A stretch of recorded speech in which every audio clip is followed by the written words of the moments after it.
C'est une grande grâce pour moi de célébrer le fête de Notre-Dame de la Salette ici en France, où la Mère de Dieu a bien voulu se montrer à ses enfants maintes fois de nos jours, de nos temps, des temps modernes.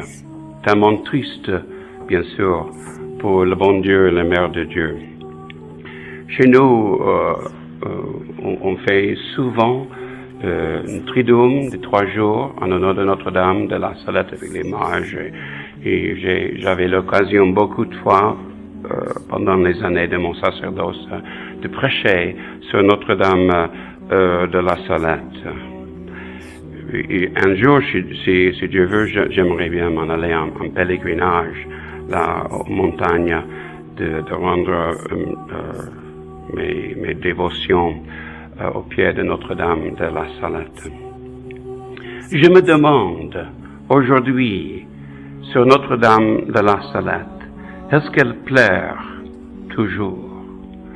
Pour l'apparition, il me semble, pour le message de la Salette, qu'il s'agit, parmi toutes ces larmes de la Très Sainte Vierge, il s'agit de 3 choses, c'est-à-dire l'obligation dominicale, la messe de dimanche.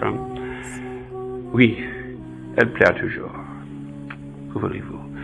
Et deuxièmement, sur l'obligation de garder les jours de jeûne, d'abstinence. Et là, voyez-vous, vraiment, elle pleure. On ne fait guère de pénitence de nos jours. J'aimerais pas quand même vous présenter comme le bon Américain qui doit prêcher à des Français, mais quand même chez nous, on a gardé le carême. Et c'est sur le carême que Notre-Dame avait de quoi parler. Et qu'est-ce qu'elle dirait aujourd'hui? On ne fait pas de carême en France. Pour moi, je me souviens, en séminariste à Écône, nous, les Américains, étaient scandalisés. Les Français ne jeûnent pas. Mais comment est-ce que ça se fait? Il faut faire pénitence. On commence en gardant les traditions et les lois de l'Église. Il faut jeûner et s'abstenir du chair. C'est clair. Et ça, je crois que vraiment, Notre-Dame, elle pleure toujours.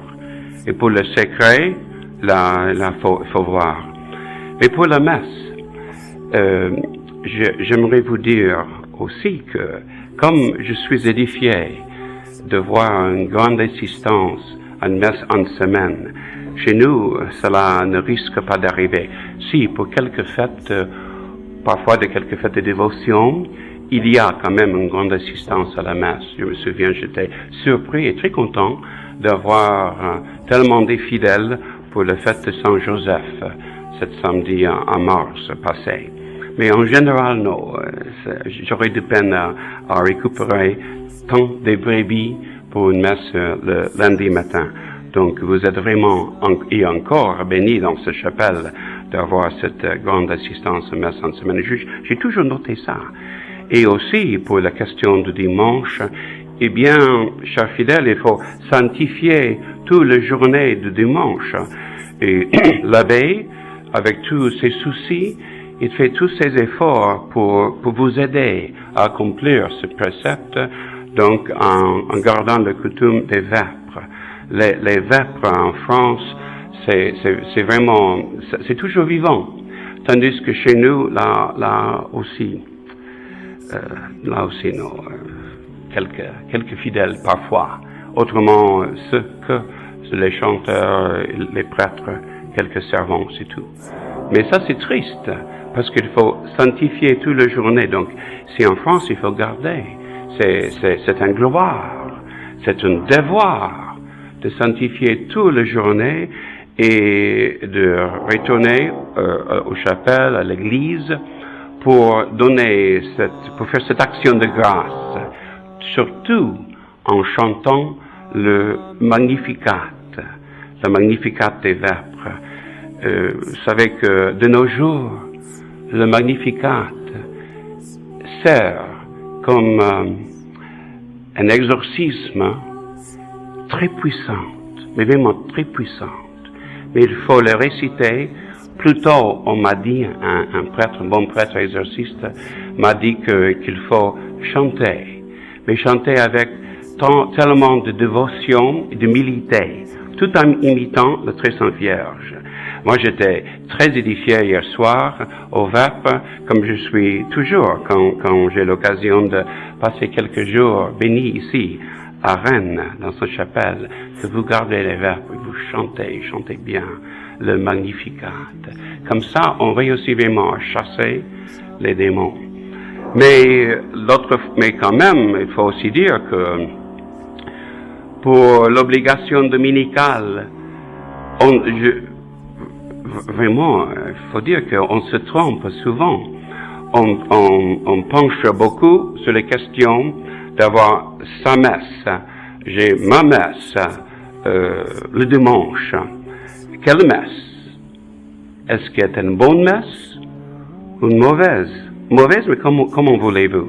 En union avec l'Antichrist, ça risque pas de donner beaucoup de gloire au bon Dieu.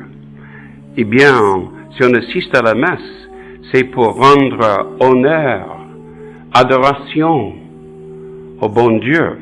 C'est pas pour nous plaire. Et aujourd'hui, on fait un peu l'inverse. Et c'est pas seulement en France, parce que dans l'Église universelle, on veut pas entendre tellement qu'il faut pas assister à une messe là où on cite le nom de quelqu'un qui est carrément un antichrist. Ce sont mes paroles, ce sont les paroles de Monseigneur Lefebvre quand même. Un antichrist, c'est Ratzinger. Mais comment voulez-vous donner gloire au Dieu tout en restant unis avec un antichrist? Ça, non. Je crois qu'encore Notre-Dame, ici, en France, pleure. La mission de la France, quoi deviendrait-elle maintenant? Nous attendons de vous de nous donner un bon exemple. Vous le faites d'ailleurs, j'ai cité quelques exemples. Mais autrement, non. Il faut assister à une bonne messe pas sacrilège, une messe, comme disait Monseigneur Garrard-Laurier, Oblatio Munda. C'est ça. Il faut insister un peu sur ça. Je crois bien. Et on oublie souvent. Eh bien, nous ne sommes pas ici, je répète, pour donner gloire à nous-mêmes, pour notre bonheur ou plaisir. Non. C'est pour donner gloire à Dieu, pour nous soumettre à Dieu, en toute obéissance. C'est ça, d'ailleurs, que demandait Notre-Dame à la Salette. C'est ça que nous demande le bon Dieu. Donc, il faut penser à ça. Là aussi, il faut faire des sacrifices. Comme pour le carême, mais vraiment c'est quelque chose d'assez petit. Oh, j'avoue, chez nous, on n'est pas tellement penché sur la tentation de la gourmandise. Les Américains, comme vous savez bien maintenant, et c'est pas bon évidemment, mais souvent on s'en sert, comme on dit, du frigo avec porte ouverte, mais c'est vraiment c'est très très bas comme question de culture et aussi pour la vie de famille. Mais vous qui avez gardé quand même les repas en famille comme il faut, pensez à garder aussi les coutumes de famille de notre Dieu, l'Église catholique. Il faut restaurer ces coutumes en famille. Il faut jeûner, mais aussi s'abstenir de la viande. C'est ça vraiment, c'est un trésor. C'est pas une obligation. C'est un devoir, mais aussi un joie pour nous. Se soumettre au prix. Oui, ça coûte quelque chose quand même, oui, mais avec un peu d'imagination, on arrive de s'en passer quand même. C'est pas tellement dur que ça, quand même. Réalisez, s'il vous plaît, réalisez les paroles données parmi les larmes de Notre-Dame à la Salette. Ces habitants du village qui s'en aillent chez le boucher comme des bêtes, en carême. Il ne faut pas faire ça. Nous ne sommes pas des bêtes quand même. Nous sommes des chrétiens. Il ne faut pas donner l'occasion à Notre-Dame de pleurer. Il faut faire pénitence de nos jours si on voudrait bien sauver son âme. Bon, et finalement, pour la question du secret. Là, je crois, il doit y avoir deux motifs pour les larmes là-dessus, pour Notre-Dame de pleurer, c'est-à-dire qu'on se dispute maintenant. Non, c'est pas la peine de se disputer sur ces questions-là. Moi, je tiens beaucoup au secret de la Salette. J'avoue, j'ai fait quelques petites études et j'en suis persuadé que on pourrait très bien en parler, publier tout comme on faisait, en toute sécurité. Il y en a des autres qui sont de notre vie. Bon, mais quand même, il ne faut pas se disputer entre nous. Il faut tâcher toujours garder ce lien d'unité, de charité, autant que possible. Et parfois, même s'il faut un peu présenter les motifs, mais toujours avec une calme, une sérénité tout à fait chrétienne. C'est ça qu'il nous demanderait, j'en suis persuadé, la très sainte Vierge. Une maman, voyez-vous, qu'est-ce qu'elle voudrait voir? Je me souviens de mon maman, elle est décédée maintenant, mais une fois papa m'a dit avant son mort, tu sais, maman demande surtout que tous ses enfants s'entendent entre eux. Il y avait 7 dans mon famille. Et que tous s'entendent entre eux. C'est pas toujours possible, évidemment. Dans la famille, quand même, on se dispute de temps en temps. Ça arrive. Même parfois, il y a des larmes. Voilà. Mais pensez au moment. La très sainte Vierge, notre Mère, elle demande qu'on s'entende entre eux. C'est pas la peine de... Non, ça, c'est pas comme ça. Bon, ça étant dit, j'étais très frappé en me préparant hier soir pour la messe d'aujourd'hui, pour l'évangile que nous donne la Sainte Mère de l'Église. Depuis des siècles, c'est comme, si vous voulez, une espèce de prophétie déjà sur le secret de la Salette. Dites-nous, les apôtres, dites-nous quand ces choses arriveront, et quel sera le signe de votre avènement et de la fin du monde. Prenez garde que nul ne vous séduise, car plusieurs viendront sous mon nom en disant, c'est moi que je suis le Christ. Voyez-vous l'Antichrist déjà. C'est moi que je suis le Christ. Ils vous séduisent et ils séduiront beaucoup de gens. Vous entendez parler des guerres et des bruits de guerre. Gardez-vous d'être troublés, car il faut que ces choses arrivent.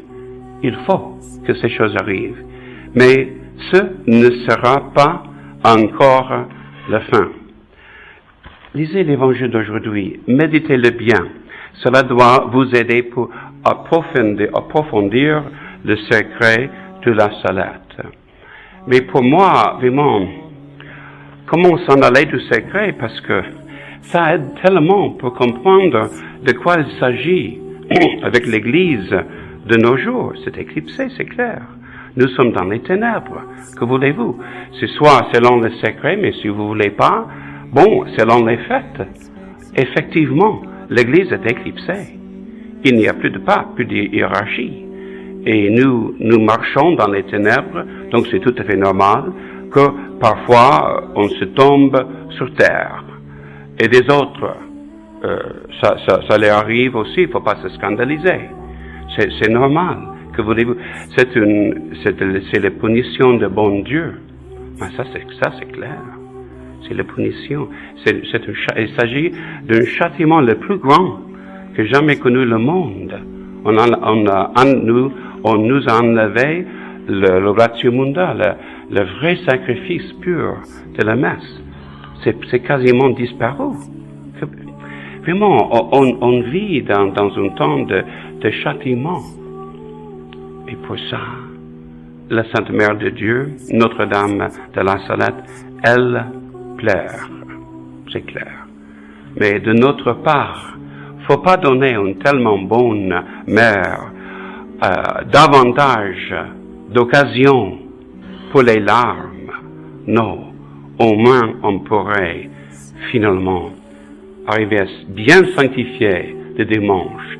C'est le jour du Seigneur. C'est pas le jour de sport ou se promener et tout. Non. C'est le jour de... Oui, on doit se reposer, mais en famille, et avec le bon Dieu, à la messe, au vêpres, avec l'Écriture sainte, la Sainte Lecture, un peu davantage de méditation. Tout, ça repose l'âme de nos jours. On en a besoin, n'est-ce pas? Parce que c'est tellement énervant, la vie moderne. Il faut bien se reposer un peu. Ça, c'est le dimanche. Mais avec une bonne messe, soit on s'abstient, on fait le sacrifice, de ne pas assister au sacrifice parce que c'est pas possible. On ne va pas à une messe sacrilège, ni schismatique. Non, non. On reste chez soi, tranquillement, pour sanctifier le dimanche avec un acte de communion spirituelle. Je crois qu'on ne pense pas suffisamment de valeur de ces actes de communion spirituelle.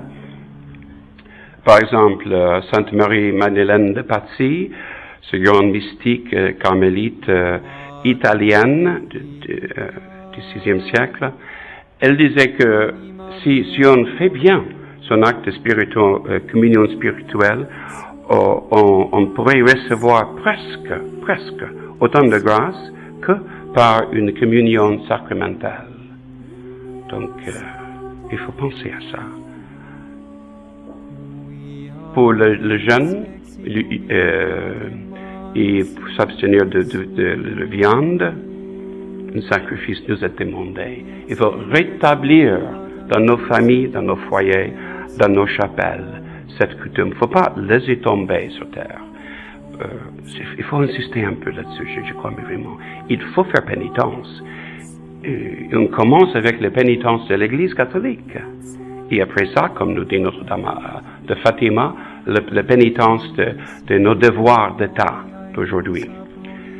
Et tout dernièrement, pour la question du secret, cela doit pas être un piège d'entre nous, non. Cela doit nous aider. Mais de toute manière, soit selon le secret, soit selon ce qu'on voit aux bonnes lumières du jour, l'Église est éclipsée. Ça, c'est sûr. On ne peut pas s'en douter de ça. Et c'est pour ça qu'il arrive tous ces pièges, tous ces problèmes, tous ces scandales, que sais-je. Donc, il ne faut pas prendre le scandale. Mais entre nous, qu'il reste quand même un peu de charité, de respect, d'humilité. C'est ça que nous demande. Il ne faut jamais se mettre en colère ou manquer le respect. Non, non. Silence.